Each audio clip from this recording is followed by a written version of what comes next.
ఇది ఇండియా. ఇక్కడ డబ్బు పలుకుబడి ఉంటే చాలు కొండ మీద కోతి కూడా దిగొస్తుంది. న్యాయం అన్యాయం అవుతుంది, అన్యాయం న్యాయం అవుతుంది. అందుకే ఇద్దరు అమ్మాయిలను రేప్ చేసిన కరడు గట్టిన రేపిస్ట్ డేరా బాబాకి 1-2 కాదు ఏకంగా 16 సార్లు పెరోల్ వచ్చింది. చిన్న చిన్న కేసుల్లో ఇరుక్కొని ఏళ్ల తరబడి జైలు గోడల మధ్య నలిగిపోతున్న అమాయకులు ఉన్న ఈ దేశంలో రేప్ చేసిన వాడు హ్యాపీగా చుట్టపు చూపులా జైలుకు వెళ్లి వస్తున్నాడంటే మన వ్యవస్థ ఎంత పకడ్బందీగా ఉందో అర్థం చేసుకోండి. సాధారణంగా ఏదైనా చిన్న నేరం చేసి జైలుకెళ్లిన ఖైదీకి తన ఇంట్లో ఎంతటి కష్టం వచ్చినా, ఇంట్లో వాళ్ళు చనిపోయినా కడసారి చూసుకోవడానికి ఒక్కరోజు పెరోల్ దొరకడం కూడా గగనమే. ఎన్నో ఆంక్షలు, మరెన్నో షరతులు పెట్టి కానీ అధికారులు బయటకు పంపరు. కానీ ఇద్దరు అమాయక మహిళలపై అత్యాచారానికి ఒడిగట్టిన ఒక క్రూరమైన నేరస్తుడికి మాత్రం జైలు అనేది ఒక చుట్టపు చూపు లాంటిది.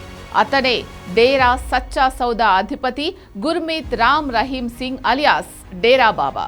అత్యాచారం కేసులో 20 ఏళ్ల కఠిన కారాగార శిక్ష అనుభవిస్తున్న ఈ ఖైదీ ఇప్పుడు ముచ్చటగా 16వ సారి పెరోల్పై జైలు నుంచి బయటకొచ్చాడు. హర్యానాలోని సునారియా జైల్లో ఉంటున్న గుర్మీత్ కు తాజాగా మరో 30 రోజుల పాటు పెరోల్ మంజూరైంది.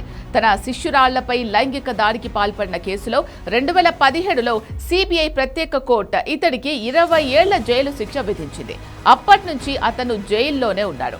ఈ 9 ఏళ్ల కాలంలో ఏకంగా 16 సార్లు అతను జైలు నుంచి దర్జాగా బయటకొచ్చాడు. లెక్కలు తీస్తే ఈ కాలంలో అతను సుమారు 400 రోజులకు పైగా జైలు బయటే ఉన్నాడు. అంటే శిక్ష అనుభవిస్తున్న కాలంలో కూడా తన ఆశ్రమంలో లగ్జరీ జీవితాన్ని గడిపాడు. ఇప్పుడు జైలు నుంచి బయటకొచ్చిన డేరా బాబా రాబోయే నెల రోజుల పాటు సిర్సాలోని డేరా సచ్చా సౌదా ప్రధాన కార్యాలయంలోనే దర్జాగా గడుపుతాడట. మరి ఇలాంటప్పుడు కోర్టులు అతనికి 20 ఏళ్లు శిక్ష వేయడం ఎందుకు, నామమాత్రంగా అతన్ని జైల్లో పెట్టడం ఎందుకు అంటూ తీవ్రమైన విమర్శలు సామాన్యుల నుంచి వెల్లువెత్తుతున్నాయి. మన దేశంలో చట్టం ముందు అందరూ సమానమే అని కేవలం పుస్తకాల్లో చదువుకోవడానికేనా అన్న అనుమానం ఇలాంటి సంఘటనలు చూసినప్పుడు కలుగుతుంది. జైలులో ఉన్న సామాన్య ఖైదీలు అత్యవసర పరిస్థితుల్లోనూ పెరోల్ దొరక్క జైలు గోడల మధ్య ఏడుస్తూ ఉంటే, డేరా బాబాకు మాత్రం ఏ పండగొచ్చినా, ఏ చిన్న కారణం చెప్పినా వెంటనే నెలల తరబడి పెరోల్ దొరుకుతుంది. దీన్ని చూస్తుంటే కోర్టులు వేసే శిక్ష జైళ్లు అతనికి అమలు చెయ్యవా, లేక ప్రభుత్వాలు పెయిడ్ హాలిడేస్ ఇస్తున్నాయా అని ప్రజలు ఆశ్చర్యపోతున్నారు. దీని వెనుక ఏవో అదృశ్య రాజకీయ శక్తులు ఉన్నాయని, ఓటు బ్యాంకు కోసమే రాజకీయ నాయకులు అతనికి ఇలాంటి విఐపీ ట్రీట్మెంట్ ఇస్తున్నారు అనేది బహిరంగ రహస్యం. కారణం ఏదైనా సమాజం ఎంతో పవిత్రంగా భావించే న్యాయ వ్యవస్థపై ఇలాంటి ఘటనలు కోలుకోలేని దెబ్బ కొడతాయి.